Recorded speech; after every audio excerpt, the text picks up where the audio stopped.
올해의 마지막 달 12월 라디오 서울과 함께 편안하고 따뜻하게 마무리하시길 바랍니다.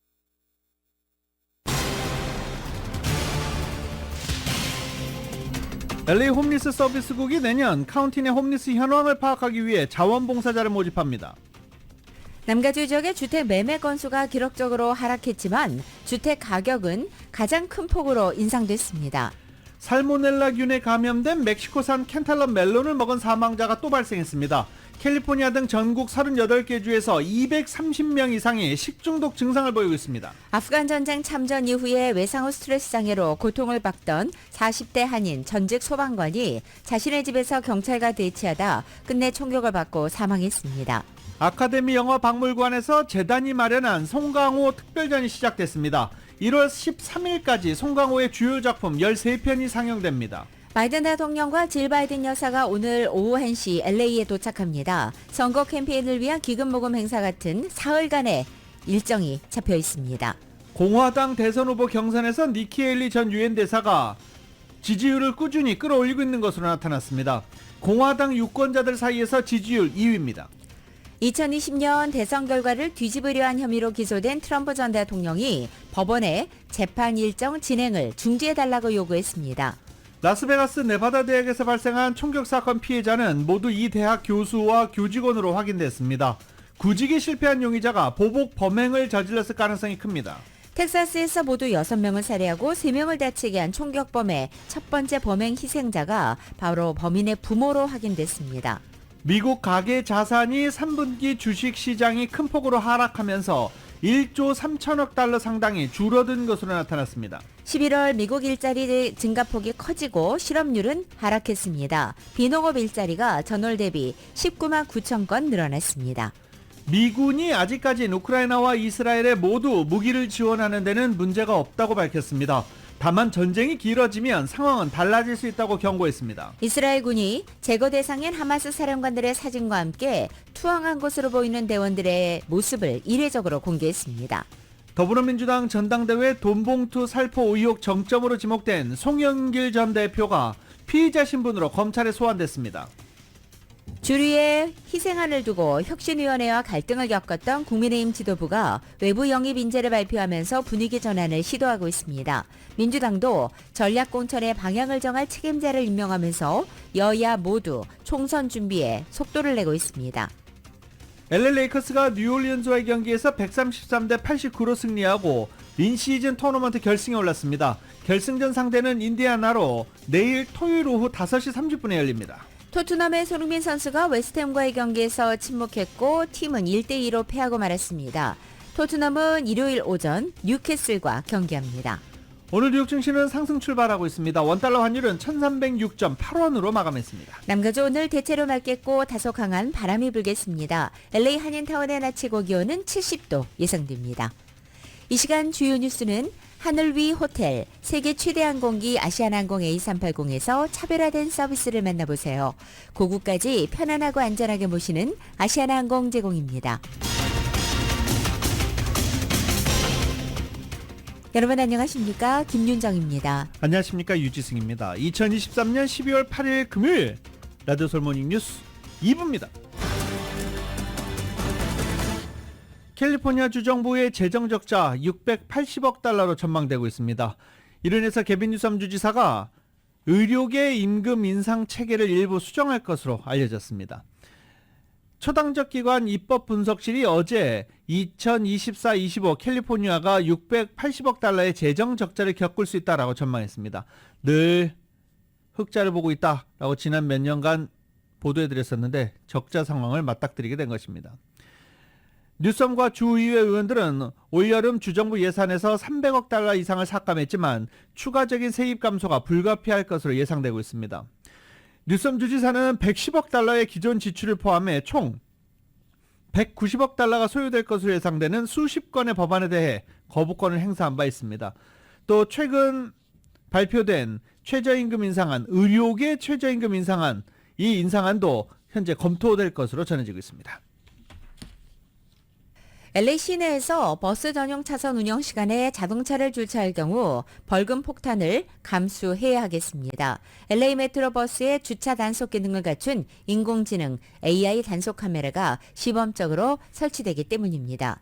최근에 LA 메트로는 인공지능과 자리 공간 분석 회사인 헤이든 LA와 LA 시내에서 운행되는 메트로 버스에 버스 차선과 버스 정류장 단속 카메라 시스템을 배포하기 위한 계약을 체결했습니다. 이번 계약에 따라서 올겨울 100개의 시스템이 조기에 설치되고 2024년 봄에는 완전 가동될 예정입니다. 단속 카메라는 실시간으로 버스 차선을 감시하고 또 버스 전용 차량에 주차된 차량에 자동으로 교통 위반 티켓을 발부하게 됩니다. 이 시스템은 버스 앞 창문에 부착되어 있는 여러 대의 카메라와 또 AI를 실시간으로 캡처된 비디오를 분석하는 온보드 컴퓨터로 구성됩니다. 이 관련 규정에 따르면 하루 중 정해진 운영 시간에는 버스와 구급 차량, 우회전을 하려는 차량, 또 자전거 운전자들이 버스 전용 차선을 이용할 수 있습니다. 이 버스 전용 차선 운영 시간에 주차를 한다거나 짐을 싣고 내리는 행위나 승객을 태우는 행위는 허용되지 않습니다. 우회전 차량의 경우 교차로 직전의 점선 부분에서만 역시 진입이 부분적으로 허용되고 있습니다. 이렇게 해당 시스템이 내년 봄부터 본격적으로 가동되면 LA시에는 추가적인 수익원을 제공될 것으로 기대됩니다. 현재 버스 전용 차선 운영 시간에 불법 주차를 하다가 적발되면 $250의 벌금을, 그리고 전용 차선에 끼어들어서 버스의 흐름을 방해할 경우에는 $95의 벌금이 부과되고 있습니다. LA 지역 개솔린 가격 오래간만에 볼까요? LA 카운티 오늘 개솔린 평균 가격 $4 85.2센트입니다. 그런데 오렌지 카운티는 어제보다 개솔린 가격이 조금 올랐어요. 0.6센트가 상승해 갤런당 $4 68.5센트 기록한 것으로 나타났습니다. 남가주 자동차협회는 앞으로 개솔린 가격 하락세 당분간 이어질 것이다 라고 했는데 오렌지 카운티는 조금 올랐잖아요. 그래도 계속 하락세 이어갈 것이다 라고 전망하고 있습니다. 현재 값싼 겨울철 개솔린이 공급되고 있는 데다가 개솔린 수요도 예년에 비해 줄었기 때문입니다. 지난 10월 남가주 지역의 주택 매매 건수는 기록적으로 하락했죠. 하지만 주택 가격은 치솟았습니다. 정효로 기자가 전해드립니다. 높은 몰기지 이자율로 주택시장이 침체됐음에도 주택가격은 고공행진을 보였습니다. 코올로직에 따르면 지난 10월 남가주 지역의 주택 중간가격은 $73만 5천 로 4.3%가 오르면서 1년 내 가장 큰 폭의 주택가격 인상폭을 기록했습니다. 높은 몰기지 이자율에 주택 중간가격까지 치솟으면서 남가주에서 중간가격대의 주택을 구입하기 위해서 홈바이어들이 부담해야 하는 몰기지 월페이먼은 $4,160까지 치솟았습니다. 10월달 주택 매매율은 저조했습니다. 남가주 지역의 주택 매매 건수는 13,293건으로 1년 전보다 8%가 떨어졌습니다. 23개월 연속 주택 매매 건수가 하락하면서 1988년 이후 두 번째로 낮은 주택 매매 건수를 기록했습니다. 남가주에서는 오렌지 카운티의 주택가격 급등세가 두드러졌습니다. 지난 10월 오렌지 카운티의 주택 중간가는 $108만 5천 기록해 1년 새 14%가 오르면서 사상 최고를 경신했습니다. LA의 주택 중간가는 $83만 2천 로 3.9%가 올랐습니다. 샌디에고 카운티의 주택 중간가는 $82만 5천 로 6.5%가 올랐습니다. 벤투라 카운티의 주택 중간가는 $81만 6천 로 7.4%가 올랐습니다. 리버사이드 카운티의 주택 중간가는 $55만 3천 로 1.5%가 올랐으며 샌버나디노 카운티의 주택 중간가는 $49만 7천 로 1.4%가 올랐습니다. 주택 가격은 올랐지만 6개 카운티 모두 주택 매매 건수는 하락했습니다. 주택 거래가 부진한 이유는 높은 이자율과 치솟는 주택 가격으로 늘어난 몰기지 월페이먼을 부담할 능력이 되는 바이어들이 줄어들고 있기 때문입니다. 바이어 풀은 줄어들고 있지만 높은 이자율 부담으로 집을 팔고 융자를 새로 얻어 이사가기를 꺼리는 셀러들이 늘어나면서 바이어 수요가 여전히 매물로 나온 주택 리스팅을 웃돌고 있습니다. 이자율과 주택가격의 부담으로 주택 구입의 꿈이 점점 멀어지면서 미국민 중 3분의 1이 내심 주택시장이 붕괴되기를 원한다는 여론조사 결과가 나왔습니다. 에퀴리가 없는 젊은 층의 경우 이 같은 대답을 한 비중은 훨씬 높았습니다. 절반에 가까운 밀레니얼 응답자, 과반수에 달하는 젠지 응답자가 6일 공개된 여론조사에서 주택시장이 붕괴되기를 바라고 있다고 답했습니다. 라디오 서울 뉴스 정현호입니다. 일자리 증가폭은 커지고 실업률은 하락한 것으로 지난 11월 나타났습니다. 노동부는 11월 비농업 일자리가 전월 대비 19만 9천 건 늘었다고 밝혔습니다. 이코노미스트가 집계한 전문가 전망치 17만 5천 건을 초과한 것입니다. 10월의 경우 늘어난 일자리가 15만 건으로 증가세가 둔화하는 모습을 보였던 바 있습니다. 지난달 고용 증가폭이 늘어났지만 오는 12일부터 이틀간 열릴 연준의 기준금리 결정에는 큰 영향을 주지 못할 것이라는 게 전문가들의 분석입니다. 전미 자동차 노조가 벌였던 이 동시 파업이 종료되면서 파업 참가자들이 일자리로 복귀한 것이 일자리 증가로 잡혔기 때문입니다. 세계 최대 전자상거래 업체 아마존이 월 이용료를 내면 일정 금액 이상의 식료품을 무제한으로 배송해주는 구독 서비스를 시범적으로 운영한다고 어제 발표했습니다. 시범 운영으로 이 아마존 프라임 회원은 월 9달러 99센트를 내면 홀푸드와 아마존 프레시에서 35달러 이상 주문 시 식료품을 무제한으로 배송받을 수 있는 것입니다. 또 주문 크기와 상관없이 30분 내 픽업 서비스도 이용할 수 있습니다. 이 같은 서비스는 우선적으로 콜로라도주 덴버와 캘리포니아주의 세크라멘토, 오하이오주 콜럼버스 등 3개 도시에서 시범적으로 운영됩니다. 아마존 측은 프라임 회원들이 일일이 배송료를 내지 않고 신선한 음식을 구매하기 위해서 9달러 99센트라는 이 추가 이용료를 낼 것으로 예상하고 있습니다. 아마존의 이번 조치는 인건비 등이 증가하면서 배송 비용도 늘고 있는 데 따른 것으로 분석됩니다. 스타벅스 자주 가시죠? 이 한인타운 내에도 스타벅스 매장이 몇 개인지 세기도 어렵습니다. 굉장히 많습니다. 네. 그래서 많이들 이용들 하시고 특히 이 점심시간 이후에 스타벅스 컵 하나씩 들고 다니시는 분들 굉장히 많습니다. 식사하시고 커피 한 잔씩 투고해 가시는 거죠. 굿뉴스입니다. 스타벅스가 세일을 한답니다. 그런데 매일매일은 아니고요. 12월 한 달 동안 목요일에만 음료를 반값 할인한다고 합니다. 하려면 목요일 다 하지. 그것도 또 오후에만 한답니다. 12월 한 달 동안 매주 목요일 오후에 반값 할인 행사를 한다고 합니다. 참고하시기 바랍니다.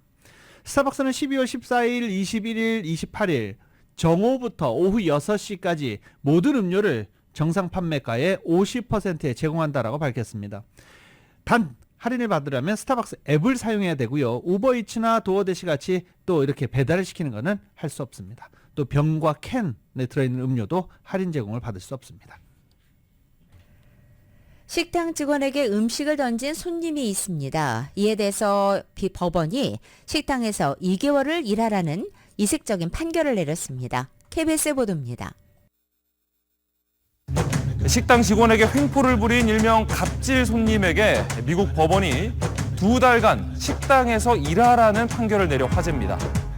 해당 손님은 지난 9월 유명 프랜차이즈 식당에서 음식이 담긴 접시를 직원에게 던진 혐의로 기소됐는데요. 사건 당시 영상을 보면 문제 손님은 음식이 잘못 나왔다면서 10대 직원에게 계속 소리 지르며 항의합니다. 그러자 식당 매니저가 상황을 중재하기 위해서 나서는데요. 손님의 요구에 따라서 음식을 다시 내왔지만 그녀는 음식 접시를 매니저에게 던진 뒤 그대로 식당을 떠나버립니다. 이 일로 식당 매니저는 얼굴에 화상을 입었고요. 정신적인 충격으로 결국 식당 일을 그만뒀다고 합니다. 이 갑질 손님에게 미국 오하이오주 파르마 법원은 당초 3개월의 징역형을 선고할 예정이었는데요. 하지만 선고 당일 담당 판사는 2달 동안 피해자 입장에 서서 반성하겠느냐 아니면 감옥에 있고 싶냐라고 물었고요. 전자를 선택한 그녀에게 징역 1개월과 식당 근무 2개월형을 선고했다고 합니다.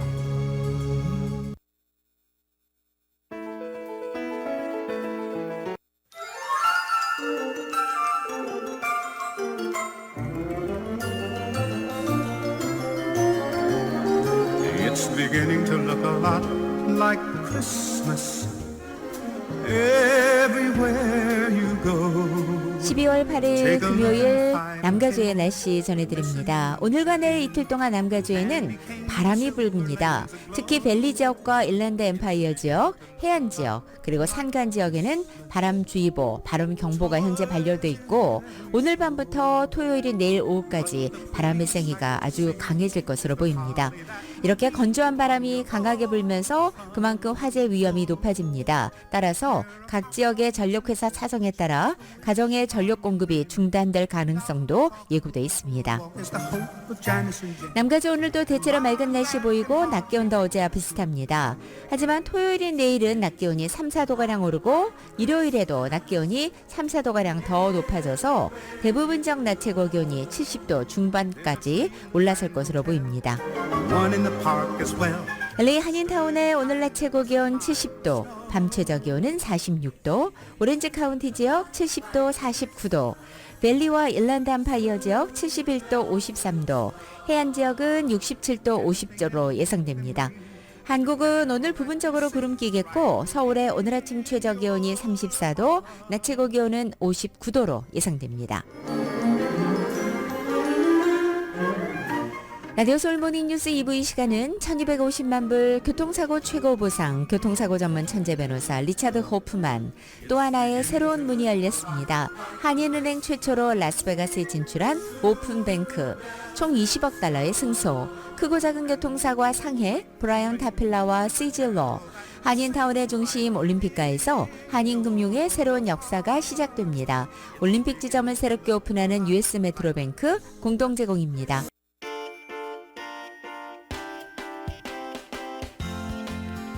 라디오 솔모닝 뉴스 2부 이 시각 현재 프리웨이 교통 상황입니다. 405 사우스 방향입니다. 셜먼웨이와 만나는 지점 첫 번째 레인에 3중 추돌 사고 있습니다. 110번 노스 방향 오렌지 그로브 애비뉴로 내리는 지점 중간 레인에는 2중 추돌 사고 있습니다. 10번 웨스트 방향입니다. 생게비얼 블루바드로 내리는 지점 2중 추돌 사고 있습니다. 참고하시고 안전운전 하시기 바랍니다.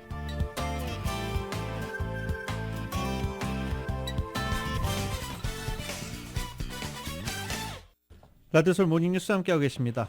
9.11 테러 이후 미군에 자원 입대한 뒤 아프가니스탄에 파병돼 싸운 한인 2세 참전용사가 전쟁 충격으로 얻은 외상후 스트레스 장애를 극복하지 못하고 경찰과 총격전 끝에 사망하는 비극적 죽음을 맞이해 주위를 안타깝게 하고 있습니다.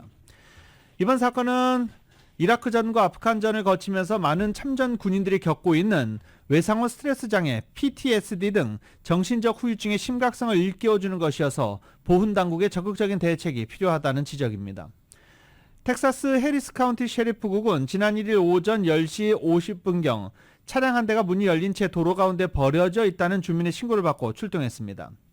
현장에 출동한 경관에 따르면 인근에 위치한 주택가에서 총성이 울렸고 첫 번째로 출동한 경관은 총소리를 듣고 추가 경찰력을 호출했습니다. 총성이 울린 곳은 한인 조난단 리 씨가 거주하는 주택이었습니다. 현장에 출동한 대원들은 해당 주택을 둘러싸고 위기 교섭팀도 호출했습니다. 대원들이 주택 외부에서 대치 상태에 있는 동안 이 씨가 2개의 소총을 들고 앞마당으로 나왔고 이때 5명의 대원들이 총격을 발표했고 이 씨는 현장에서 사망했습니다. 경찰은 주택 안에 들어가 추가 위험 물질을 확인했고 폭발물은 발견하지 못했습니다. 경찰은 주택에서 과거 가정폭력과 관련한 신고가 있었다고 전하기도 했습니다. 숨진 리 씨는 미군 출신의 한인 2세로 아프가니스탄에서 복무한 뒤 제대해서 최근까지는 소방관으로 근무했었습니다. 한국에서 태어나 1살 때 이민와 휴스턴에서 자란 그는 1992년 강도로 인해 아버지를 잃는 아픔을 겪은 것으로도 알려졌습니다. 9.11 테러 이후 군대에 복무하고 싶다는 포부로 2003년 군대 육군에 입대했습니다. 그리고 아프가니스탄 참전용사로도 복무했고 육군 표창장, 육군 성과장, 국방 예비 서비스 메달, 아프가니스탄 전역 서비스 메달, 세계 평화를 위한 글로벌 전쟁 서비스 메달 등 다양한 상을 수여받기도 했습니다. 2006년 전투 중 부상으로 인해 전역했고 사이페어 소방국에서 자원봉사를 하고 있었으며 텍사스 보몽트에서 정식 소방관으로 고용돼 일하고 있었습니다. 그는 부인 리디아와 스라의 딸 1명을 두고 있었습니다. 그는 아프가니스탄에 참전하는 기간 동안 PTSD를 비롯해 신체적, 정신적 질병을 앓았고 이후 알코올 중독도 겪었던 것으로 알려졌습니다. 살모넬라균에 감염된 멕시코산 캔탈럽 멜론을 먹고 식중독 환자가 속출해 연방보건당국이 주의를 내린 가운데 사망자가 급증하면서 이 사태가 악화되고 있습니다.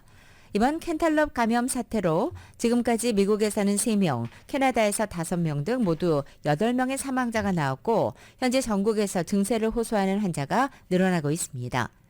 질병통제예방센터 CDC에 따르면 현재 캘리포니아를 비롯해서 전국 38개 주에서 모두 230명이 발병 증세를 보이고 있다며 이것은 일주일 전과 비교할 때 2배가 넘는 수치로 전해지고 있습니다. 문제가 되고 있는 멕시코산 캔탈롭은 지난 10월 16일부터 살모넬라균 오염이 보고되기 시작했습니다.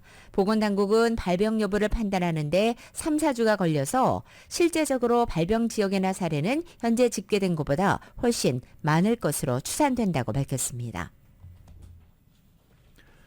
LA 홈리스 당국이 내년 LA 카운티에 기거하는 홈리스들의 숫자를 집계하기 위해 자원봉사자들을 모집한다고 합니다. 이은 기자가 보도합니다. LA 홈리스 서비스국이 내년 LA 카운티 지역 홈리스 전수조사를 위한 자원봉사자를 모집한다고 7일 밝혔습니다. 홈리스 점수조사는 4월에 걸쳐 수천 명의 자원봉사자들이 투입돼 LA 카운티 내 4,000 스퀘어 마일 면적에서 홈리스 수를 집계하는 작업입니다. 전수조사자들은 소규모 그룹으로 나뉘어 LA 카운티 내에서 담당 구역을 배정받은 뒤 해당 구역에서 기거하는 홈리스들을 추적하고 이들이 기거하는 텐트와 차량 등을 확인하게 되는 일을 하게 됩니다. 레시아 아담스 켈럼 홈리스 서비스 당국 CEO는 성명을 통해 연례 홈리스 전수조사는 카운티 내 어느 지역에 홈리스들이 기거하는지를 확인해 홈리스 서비스가 카운티 내 어느 지역에 필요한지를 알 수 있다고 합니다. 자원봉사자들을 통해 홈리스 전수조사를 하는 작업은 2016년부터 시행되어 왔습니다. LA 홈리스 서비스 당국을 비롯한 정부기관들은 홈리스 전수조사에서 확인된 데이터를 수집한 뒤 홈리스 문제가 근절될 수 있는 계획을 수립하고 각 지역에 기거하는 홈리스들에게 필요한 자원을 가용하는 것을 목적으로 합니다.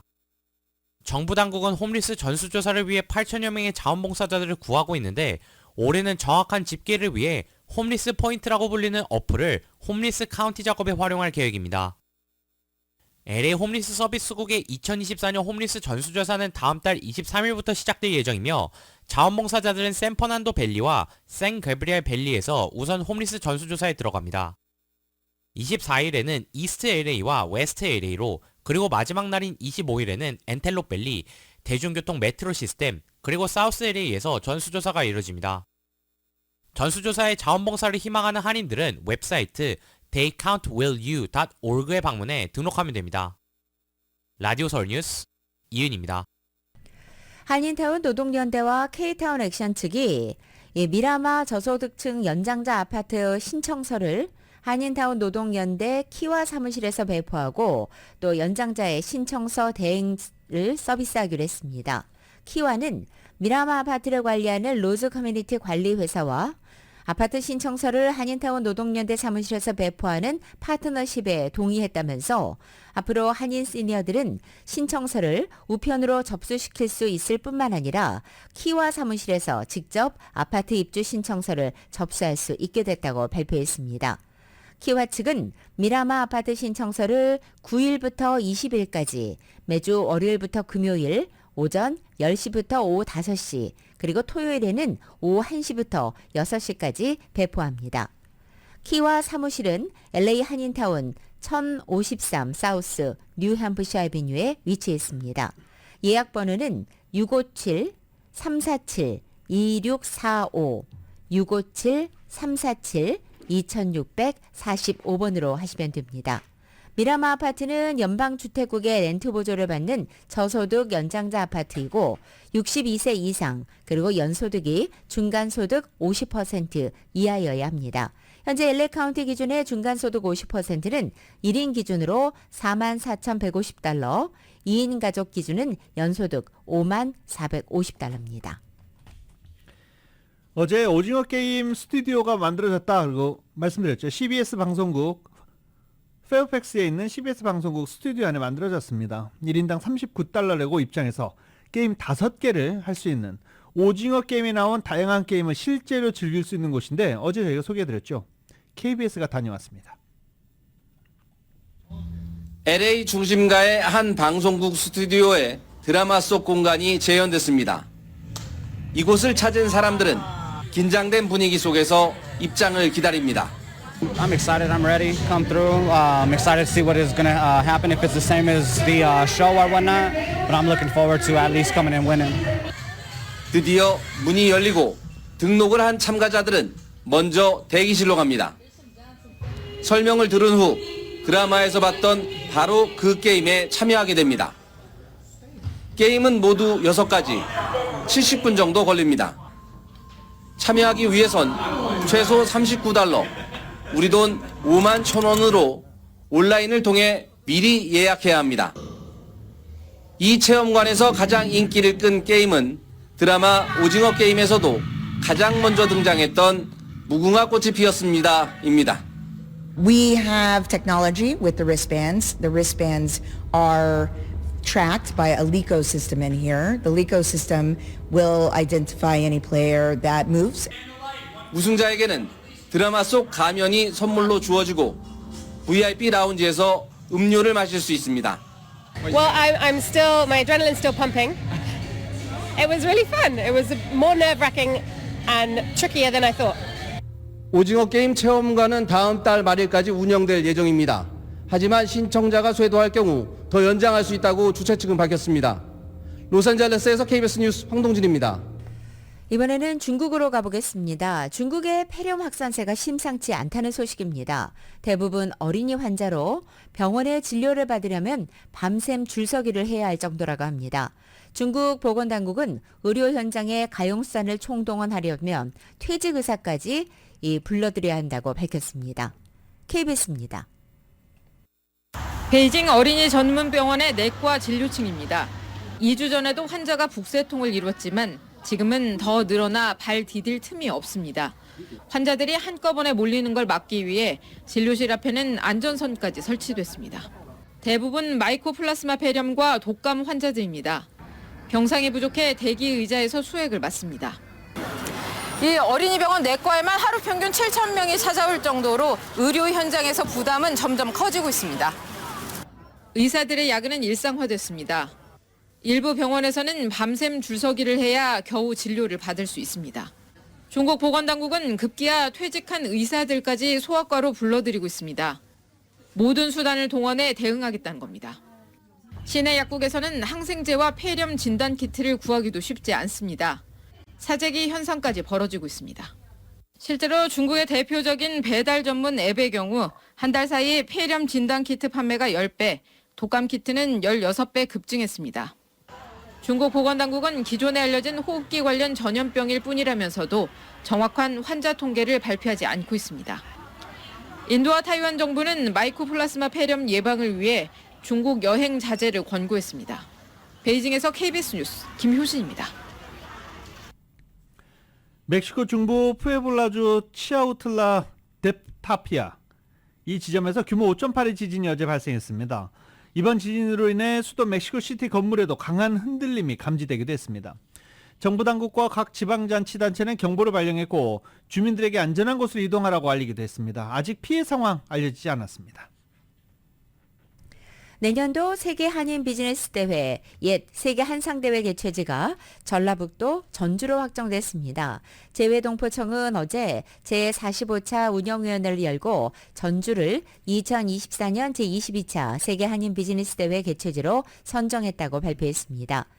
20차 대회까지는 서울 등 한국의 각 지방자치단체에서 개최됐고 올해는 애나임 컨벤션 센터에서 열렸던 21차 대회부터는 홀수회는 해외, 짝수회의 경우에는 한국에서 번갈아 개최되기로 했습니다.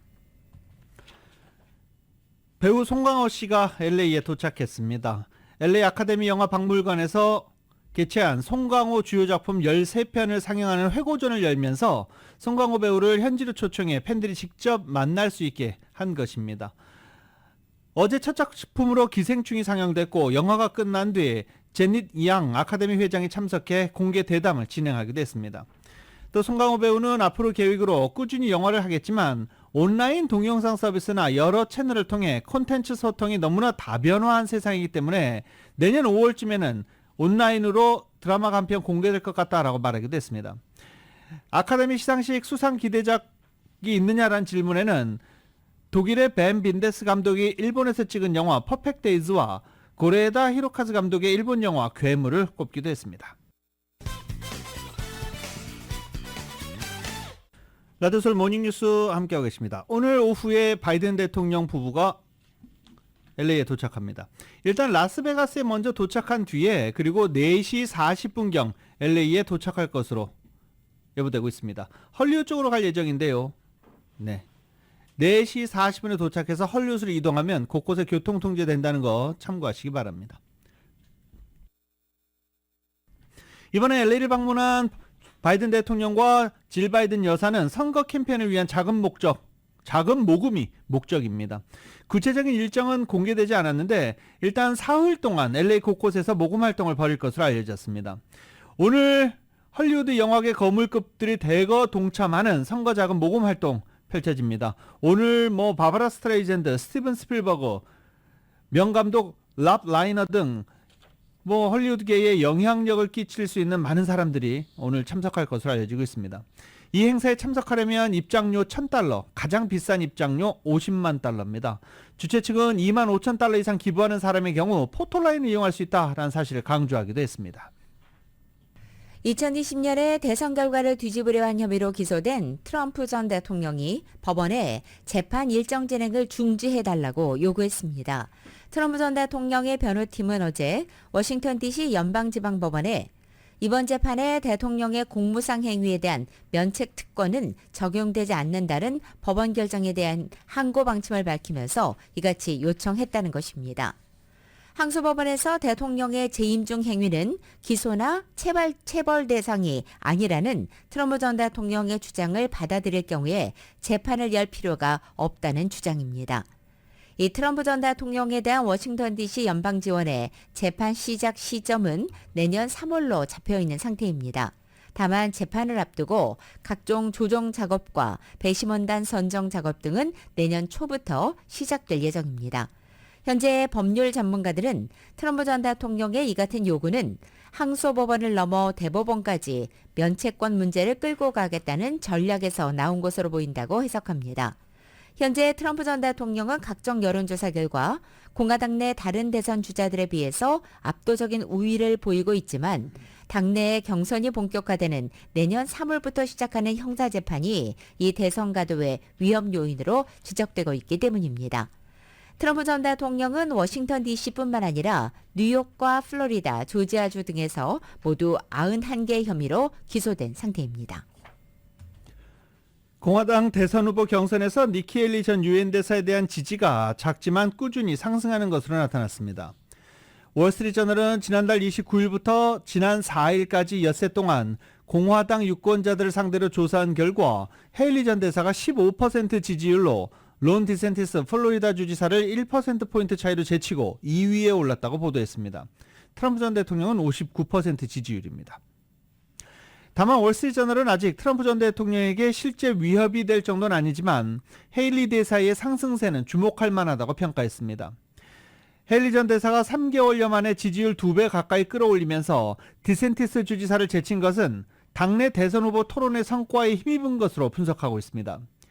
지금까지 4차례 진행된 공화당 후보 토론회에서 2위 자리를 놓고 경쟁하는 디센티스 주지사를 포함해 다른 남성 후보들의 집중적인 공격을 받고 있지만 헤일리 전 대사는 당당하게 맞서면서 효과적으로 반격하는 등 대중 정치인으로서의 능력을 증명하고 있다는 것입니다. 지난 6일 라스베가스 네바다 대학에서 발생한 총격 사건 피해자는 모두 이 대학의 교수와 교직원으로 확인됐습니다. 수사당국은 이 대학 교수 자리에 지원했다가 거듭 구직에 실패한 용의자가 교직원들을 표적으로 보복성 범행을 저질렀을 가능성에 무게를 두고 있습니다. 라스베가스 경찰 당국은 어제 언론 브리핑에서 이번 총격 사건 희생자가 회계학 조교수였던 39살의 여성 나바로 발레스와 경영학 교수였던 64살의 남성 제리 창이라고 밝혔습니다. 다른 희생자 한 명도 역시 교직원으로 알려졌고 이 용의자가 학생들을 표적으로 삼은 것 같지는 않다고 말했습니다. 한편 현장에서 살살된 총격범은 67세의 앤서니 제임스 폴리토로 확인됐습니다. 그는 라스베가스 남동부에 있는 도시 핸더슨에 살고 있었고 1992년 버지니아주에서 컴퓨터 불법 접근 전과가 한 건 있는 것으로도 파악됐습니다. 또 톨리토는 2001년부터 2017년까지 노스캐롤라이나에 있는 이스트 캐롤라이나 대학에서 마케팅을 비롯한 공급망 관리학과 교수로 근무했고 2017년 1월 종신 부교수직을 사임했다고 전했습니다. 당시의 사직 이유는 아직 알려지지 않았습니다. 텍사스에서 6명을 살해하고 3명을 다치게 한 총격범의 첫 범행 희생자는 그의 부모였던 것으로 확인됐습니다. 텍사스주 백사 카운티 보안관실에 따르면 텍사스 오스틴 연쇄 총격 사건 용의자 쉐인 제임스는 오스틴으로 이동하기 전 샌안토니오에 있는 자택에서 자신의 부모인 쉐인 제임스 시니어와 필리스 제임스를 총으로 쏴 살해한 혐의를 받고 있습니다. 지역 보안관들은 오스틴에서 연쇄 총격 범행이 벌어진 뒤 관할 경찰로부터 체포된 용의자 주소 등 정보를 건네받고야 자택으로 출동했고 집안에 숨져 있는 제임스 부부를 발견한 것입니다. 보안관은 용의자 제임스가 폭행 혐의로 이미 그 전에 체포된 적이 있고 당시 사건의 피해자도 역시 부모와 형제였다고 밝혔습니다. 당시 부모는 아들에게 정신건강 문제가 있다며 석방을 요청했고 보석 조건이 변경되면서 제임스는 풀려났습니다. 경찰은 이후 올 8월에도 그가 마당에서 나체 상태로 이상한 행동을 한다는 신고를 받고 출동했지만 그가 방 안으로 들어가 문을 잠그고 나오지 않은 바람에 아무런 조치를 할 수 없었다라고 전했습니다. 그는 과거 군에서 복무한 이력이 있고 군대 내 폭력 사건으로 인해 제대했다고 셰리프국은 덧붙이기도 했습니다. 보안관은 모든 설명을 종합하면 그는 수년간 정신질환을 앓아왔던 것으로 보인다라고 말했습니다. 텍사스 오스틴 경찰국에 따르면 제임스는 자택이 있는 샌안토니오에서 오스틴으로 넘어와 5일 낮 약 8시간 동안 4곳의 각각 다른 지역을 돌아다니며 총격을 벌였습니다. 미국 정부의 아시아 차르로 불리는 커트 캠벨이 국무부 부장관 인준 청문회에서 북한은 더 이상 미국과의 외교에 관심이 없어 보인다라고 평가했습니다. 지금 북한과는 대화가 아닌 힘을 통한 억제력이 필요한 시점이라면서 한국, 일본과 공조를 강조했습니다. YTN의 보도입니다. 백악관 최고 아시아 전문가로 꼽히는 커트 캠벨이 국무부 2인자인 부장관 인사청문회 후보자석에 앉았습니다. 캠벨은 20년 넘게 미국의 대북 정책이 효과가 없었다는 지적에 바이든 행정부는 창의적인 접근을 시도해왔지만 북한은 서한 전달마저 거부했다고 밝혔습니다. 게다가 러시아에 군수품을 제공하고 핵 미사일 도발을 이어가고 있어 우려가 크다고 말했습니다. This has flummoxed American diplomats for decades. But I'm concerned as you are that we're heading into a new period, and that period could be quite concerning. 캠벨 후보자는 계속해서 대화를 거부하는 북한이 더 이상 미국과의 외교에 관심이 없어 보인다고 평가했습니다. 따라서 한국, 일본 등 동맹과 함께 북한의 도발을 막기 위한 억제력을 강화하는 데 집중하고 있다고 설명했습니다. I am worried that North Korea in the current environment has decided that they are no longer interested in diplomacy with the United States. And that means that we're going to have to focus even more on deterrence. 캠벨 후보자는 일본을 미국의 가장 중요한 동맹이라고 평가했고 한국과 일본이 화해하는 데 기여한 점이 자랑스럽다고 말했습니다. 백악관 경제사령탑인 레이얼 브레이너드 경제위원회 위원장의 남편인 캠벨 후보자는 부인과 함께 고등학교 2학년 딸이 학교 시험날인데도 불구하고 청문회장에 나왔다고 소개했습니다. 캠벨 후보자는 중국 견제를 위해 태평양 도서국에 대한 지원 약속을 지키는 게 중요하다고 말했고 이스라엘과 사우디아라비아 간 외교 정상화를 포기해선 안 된다고 밝혔습니다. 워싱턴에서 YTN 권윤기입니다.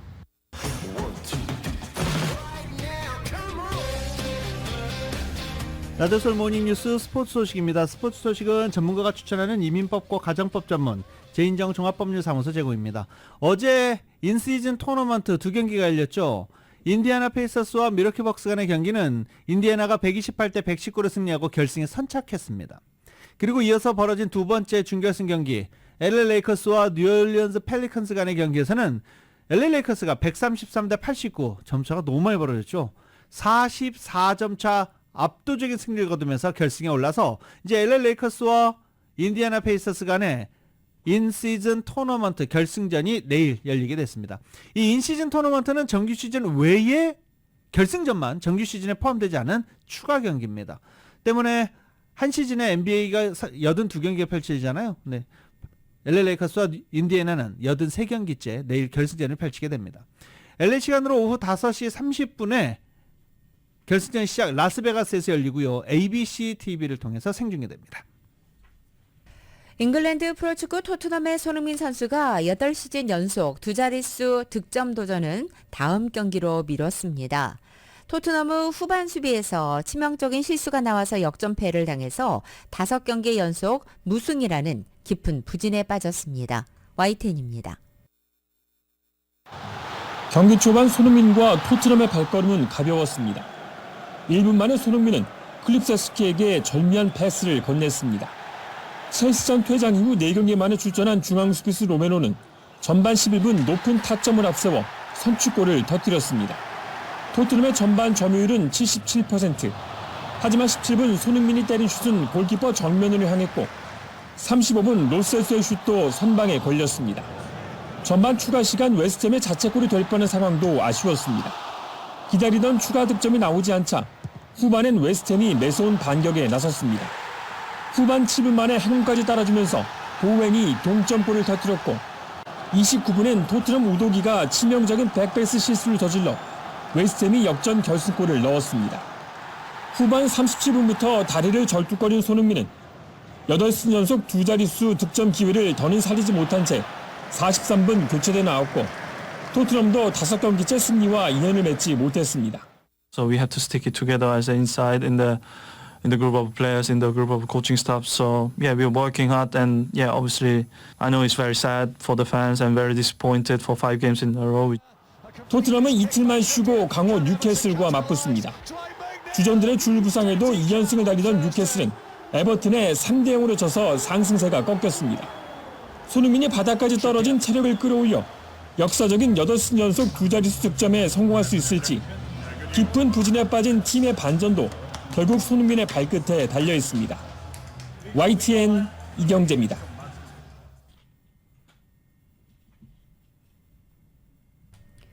후배 폭행 의혹이 제기된 이 샌디에고의 김하성 선수가 사실이 아니라며 반박에 나섰습니다. 폭행을 당했다고 주장한 후배가 증거 사진을 조작했다면서 추가 고소도 예고했습니다. 당사자 주장이 정면으로 맞서면서 이제 진실 공방으로 치닫고 있습니다. 김하성은 특별 공로상 수상자로 선정돼 참석이 예정됐던 1구상 시상식에 모습을 드러내지 않았습니다. 협박당해 돈을 뜯겼다며 후배를 고소한 사실이 알려진 지 하루 만에 후배가 자신으로부터 상습적으로 폭행당했다는 주장을 제기했기 때문입니다. 께서 주신 의미 있는 시상식에 참여하지 못해서 너무나 아쉽고 또 죄송하다는 말씀 줬고요. 대신 변호인을 통해 해당 의혹을 반박하는 입장문을 발표했습니다. 일방적으로 상습적으로 상대 선수를 폭행하였다는 내용은 전혀 사실이 아니라면서 허위사실과 조작된 증거사진을 언론에 제보해 명예를 훼손한 행위에 대해서 추가 고소를 진행할 계획이라고 밝혔습니다. 또 폭행 의혹이 사실이면 정식으로 경찰에 고소장을 제출해야 할 것이라고 못 박은 뒤 그럴 경우 경찰 조사에 성실히 임해 결백을 밝히고 이에 대한 무고의 책임을 묻겠다고 적었습니다. 김하성은 폭행 증거로 제시한 사진도 조작됐다면서 카톡 내용을 공개했습니다. 해당 카톡에는 후배가 김하성에게 상처난 사진을 보내면서 가정폭력의 현실이라고 설명하고 있습니다. 아버지와 갈등으로 생긴 상처 사진이 자신의 폭행 증거로 쓰였다는 주장입니다. 김하성은 후배를 고소한 이유는 2021년 당시 군인 신분이었던 점을 이용해 협박하면서 합의금 명목의 돈을 요구했고 이후 연락하지 않기로 한 합의사항을 위반했기 때문이라고 설명했습니다. 김하성의 공개 반박이 나오자 후배 측도 추가 입장을 내겠다고 밝혔습니다.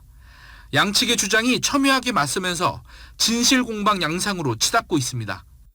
YTN 양시창입니다.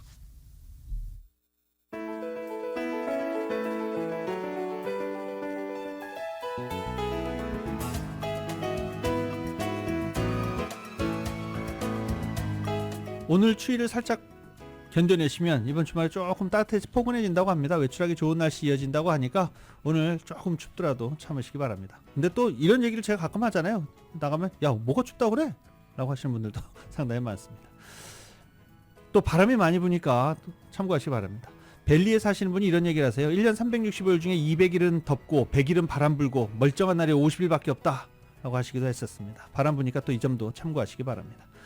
2023년 12월 8일 금요일에 전해드린 라디오솔 모닝뉴스 여기서 마치겠습니다. 지금까지 진행의 유지승, 김윤정이었습니다. 모닝뉴스 2부 이 시간은 1250만 불, 교통사고 최고 보상, 교통사고 전문 천재 변호사 리차드 호프만, 또 하나의 새로운 문이 열렸습니다.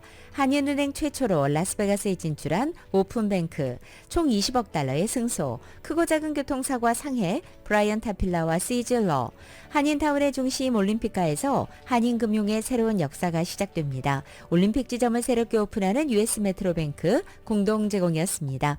잠시 후 9시에는 강희신의 오늘의 미국이 방송됩니다. 함께해 주신 여러분 고맙습니다.